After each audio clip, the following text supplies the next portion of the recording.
अध्याय 3 धातु एवं अधातु।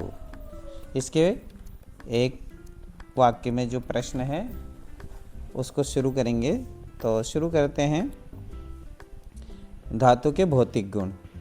धातुओं के भौतिक गुण। भौतिक गुण किसे कहते हैं तो समझ लीजिए, जिसको अपन देखकर, स्पर्श करके, छू के इसके बारे में जानकारी प्राप्त कर सकते हैं, अपनी ज्ञानेंद्रियों द्वारा इसके बारे में समझ सकते हैं, तो उनको भौतिक गुण कहा जाता है।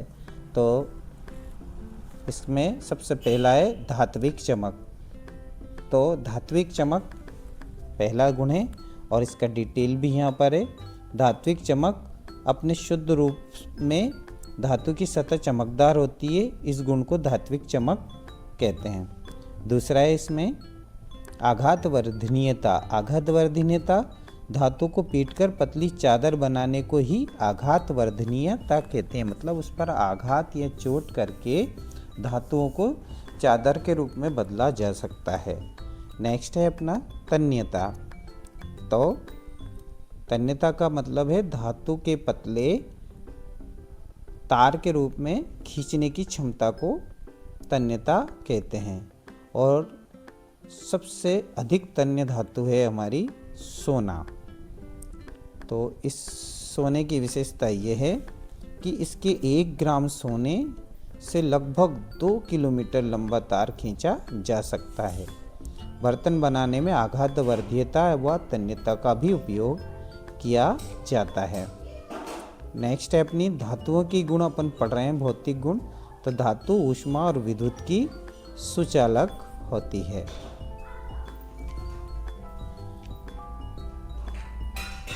अब हम देखते हैं नेक्स्ट गुण।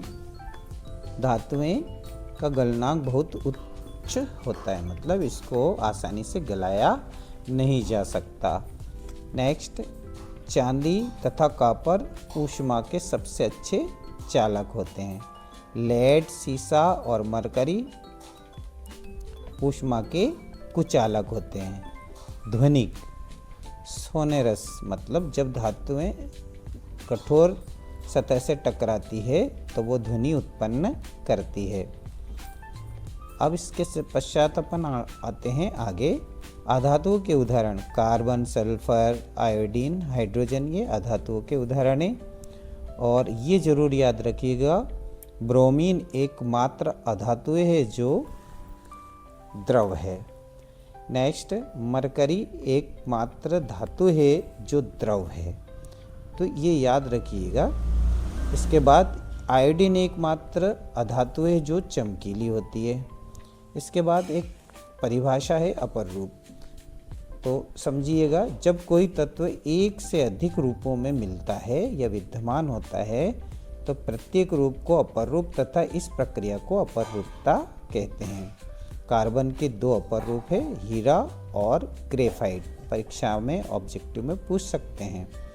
हीरा सबसे कठोर प्राकृतिक पदार्थ है, इसका गलनांक और क्वथनांक भी बहुत उच्च है। यह आसानी से गल भी नहीं सकता है और ये उबल भी नहीं सकता है। और अधातु में ग्रेफाइट कार्बन का एक अपूर्व रूप है जिसमें विद्युत धारा प्रवाहित की जा सकती है। नेक्स्ट अपना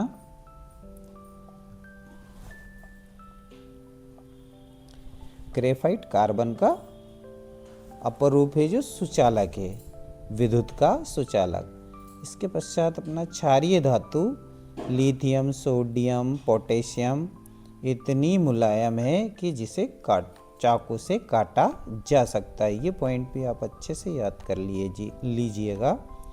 धातु को वायु में दहन ऑक्सीजन के साथ अगर धातु क्रिया करेगी तो धातु के ऑक्साइड बनाएगी। धातु प्लस ऑक्सीजन तो धातु ऑक्साइड। धातु कॉपर को लिया है और यहाँ कॉपर ऑक्साइड बना दिया गया है। आते हैं अगले। इसी प्रकार जिसे यहाँ पर दे रखा है एल्यूमिनियम, ऑक्सीजन के साथ क्रिया करके ये बना लेता है एल्यूमिनियम ऑक्साइड। तो अधिकांश धातुएं ऑक्साइड जो बनाती है उसकी प्रकृति होती है क्षारीय, ये क्षार की तरह व्यवहार करते हैं।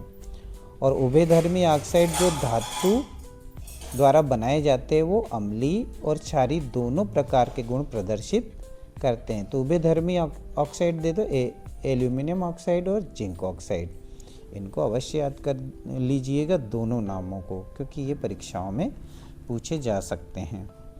कुछ धातु ऑक्साइड जल में घुलकर क्षार बनाते हैं, जैसे सोडियम ऑक्साइड, ये धातु ऑक्साइड है जो जल में घुलता है H2O में, तो इस क्षार का निर्माण कर लिया है NaOH।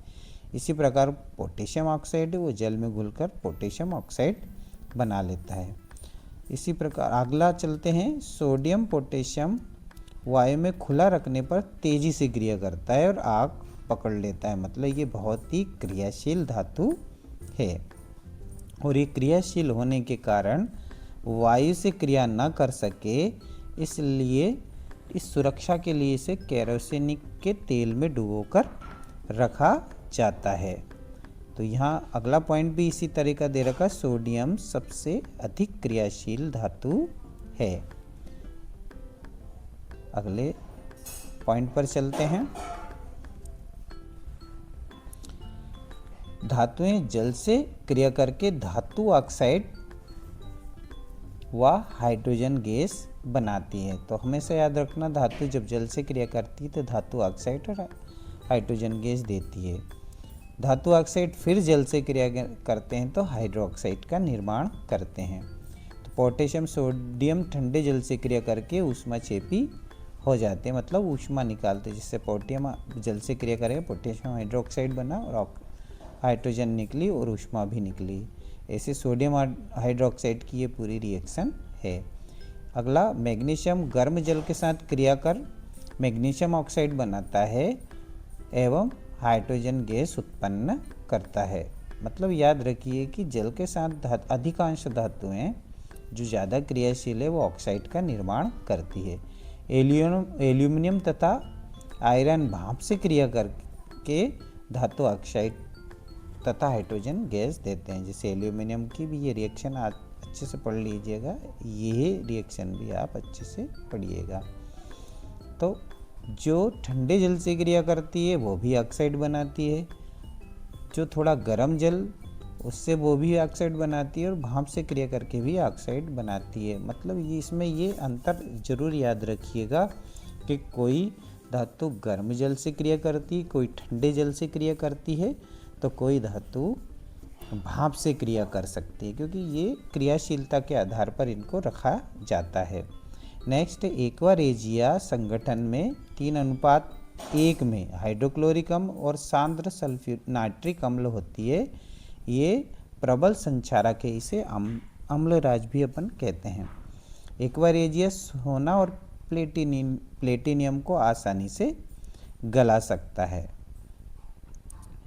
नेक्स्ट, सक्रियता श्रेणी, ये परिभाषा भी आप अवश्य याद करिएगा। वह श्रेणी जिसमें धातुओं को उनकी क्रियाशीलता के क्रम में व्यवस्थित